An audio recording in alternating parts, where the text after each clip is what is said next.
Can I at least get a little bit of butter? Can you melt some butter for me? No. Maybe some salt and pepper? No. That salt and pepper wasn't all that good. What about some scissors? Scissors, I could cut it open easier. You too annoyed. Can you shut up? Ê, cancel anh đi Tuấn. Con gái con đứa ăn nói vậy, bởi trong nhà trong cửa không có chuyện sao được. Cứ ăn nói vậy hoài. Người nhụng nhịn chút đi. Like that? Thoát. We did a video, Mom. Cancel thoát. Cancel talk. It's the best line of the year so far. There's this whole trend on TikTok of women disrespecting their boyfriends in front of their mothers to film their reaction. And they usually go like this, like the mother's freaking out. I raised you to be respectful, to be a lady. This is how you treat your man? Cancel attitude. There is a generational divide when it comes to values between young women and old women. For women over 65, 40% of them identify as conservative, 33% as moderate, and 25% have liberal values. But for young women aged 18 to 29, it's reversed. 40% of young women are liberal and only 21% are conservative. It didn't used to be this way. Look, 25 years ago, it was roughly the same. Now, young women are twice as likely to have progressive values over traditional ones. The trend is actually the same for older women. In both graphs, you can see a dramatic shift away from traditional values. So what exactly has changed for women? Why have they become so much more progressive? Have they become more compassionate, more caring, more tolerant? Is that why they're more liberal? Absolutely not. It is not compassion for victims that motivates women, it's hatred. This is probably going to piss off a lot of people. But a relationship between a man and a woman is inherently unequal. And that goes for any relationship where someone is deciding to date their oppressor. Just like all white people have racism brainwashed into them, all males have misogyny brainwashed into them. And any male who claims not to be a misogynist is a misogynist, because a self-aware man knows that he has it brainwashed into him. And anytime that a woman decides to be in a relationship with a man, she's making a sacrifice and a commitment knowing that she's dating her oppressor. Almost all women have sexual trauma and emotional abuse trauma, literally just from society. And she's taking a risk in being with you and making a commitment to help you undo your brainwashing. Here is the brutal truth. All the rah-rah feminism that began the movement of like, we're women, we're strong, we can prove ourselves, we can do anything that a man can do. It was not sustainable because women couldn't prove themselves. They can't do everything that a man can do. They tried, they failed. And with that failure, they lost the enthusiasm for that rah-rah, we can do it feminism. And so it morphed into the feminism of it's all men's fault. Blame men, hate men, we are all victims. They actually adopted victimhood as a core principle of femininity. But guess what? Victimhood makes you miserable. It should never serve as the foundation of a value system. Us men, we could have told women that because we know it to be true. When you feel like a victim, like everything is unfair and there's nothing you can do to improve, life sucks. You've got no motivation. You become depressed. This is what has happened to women, but for some reason, they're not connecting the dots. They don't realize that there is a clear link between their worldview and how miserable they are. But the science is clear. This paper was not written explicitly about feminism, but let me read a part of this to you and you decide for yourself if this describes modern feminism and their victim mindset. Based on clinical observations and research, the researchers found that the tendency for interpersonal victimhood consists of four main dimensions. A, constantly seeking recognition for one's victimhood. Modern women love to talk about how much discrimination they face, how unfair everything is for them. B, moral elitism. This is where virtue signaling comes in. As a victim, I'm morally superior, not based off anything I've done, but simply because of the opinions that I hold. C, a lack of empathy for the pain and suffering of others. This one, big time. Feminists will endlessly tell you about the number of struggles that women face, and yet when it comes to compassion for men's suffering, silence. And D, frequently ruminating about past victimization. Women in the past couldn't work, they couldn't vote, they couldn't own property. Okay, but they can now, right? It has been thoroughly researched. Having traditional values is good for your mental health. This is not about politics. Most people have some conservative policies that they support and some progressive policies. This is about values. It's about self-responsibility. It's about viewing yourself as a powerful individual capable of creating your own happiness for yourself and for those that you love. Often that requires hard work, sacrifice, being conscious of others' needs, holding strong values of family, community, integrity. For successful, happy men, what gets them up in the morning is a sense of honor, the nobility of meeting your obligations, fulfilling your responsibilities, testing yourself to be the best version of you that you can be. When a woman shares those values and is motivated by that same level of intensity, it's immensely attractive. But sadly, it seems as though we have been paired with a generation of women who are devoid of those values, who are only motivated by money and status. Would you rather marry a guy who is rich, buys you a ton of fancy shit like Birkins, brings you on dope trips, but cheats on you? Or marry a broke dude who can't buy you shit and he doesn't cheat?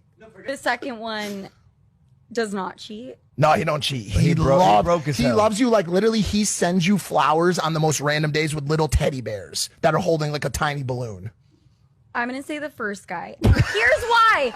And here's why. Here's why. This is why the red pill community exists. God help us. I don't know how many books or TV shows or movies we need before this message finally sinks in. Money does not buy happiness. Empty, mindless consumerism leads to depression, not fulfillment. We've heard the same story 1,000 times. Some rich old dude dying in his bed saying, God, I wish I'd spent more time with my family. No one's at death's door saying, God, I wish I'd made more money. I wish I consumed more, bought more luxury objects. This fixation that modern women have on money and hedonism, just living in the moment, maximizing pleasure, giving no thought to the future, that is moronic. Why would any woman adopt this as part of her value system? It is scientifically proven to make you miserable. Your life has to have substance. Reading from this article, positive psychologists have established that merely to have a good time in the present moment does not provide the basis of a life of well-being.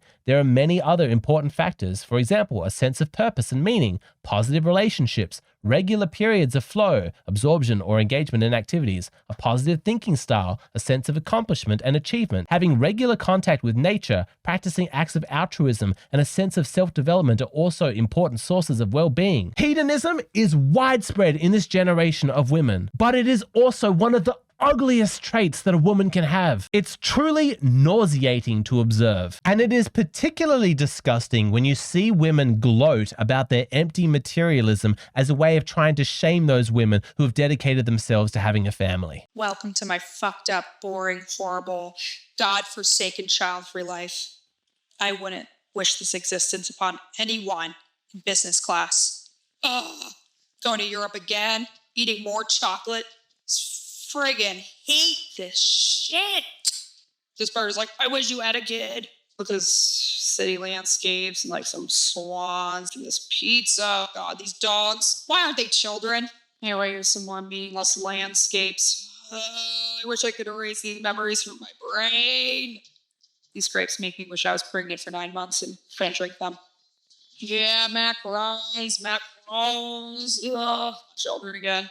I'm in another vineyard. What hell is this? What tormented prison am I in? If this is the kind of stuff I think about on my deathbed, it is going to be a living nightmare. Ugh, chocolate, disgusting. Disgusts me because it has no purpose. I bet the children of the people who built these buildings definitely changed the world. I bet they made everything better and their bloodline is remembered.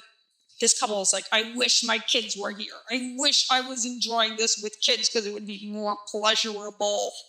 Just another day in my child-free, horrible, miserable, selfish, shaped ass life. On top of being shamelessly superficial, this kind of thinking is just dumb. I don't mean dumb like an insult. I mean dumb like just lacking intelligence. One of the hallmarks of being smart is your ability to plan for the future. Short-term pleasures do not last. You can't travel Europe forever, and if you tried, you'd probably get bored. Because guess what? True happiness is not achieved by pleasure, but by meaning. Women who are smart enough to embrace their biology, they want children, they want to be mothers, they display a rich, beautiful femininity with an obvious inner contentment because they know that by having children, they have made a very smart long-term investment.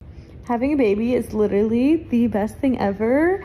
It can be hard at sometimes, don't get me wrong. There are hard nights and they do cry and there's dirty diapers, but nothing beats just like looking at your baby's face and knowing they're yours. You are the best thing ever.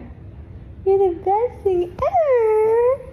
And you are your baby's whole world. It is literally insane. If you're pregnant right now and nervous, don't be, because as soon as your baby gets here, everything, even when it's hard, it just feels so perfect. Yeah, you're the best. Yeah, you'll worth all the cries and all the poopy diapers. And don't tell me just wait till they're a toddler. I'm so excited to see you grow.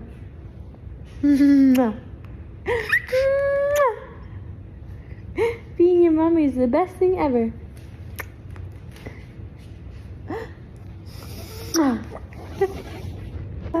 You make me feel so la la la la la.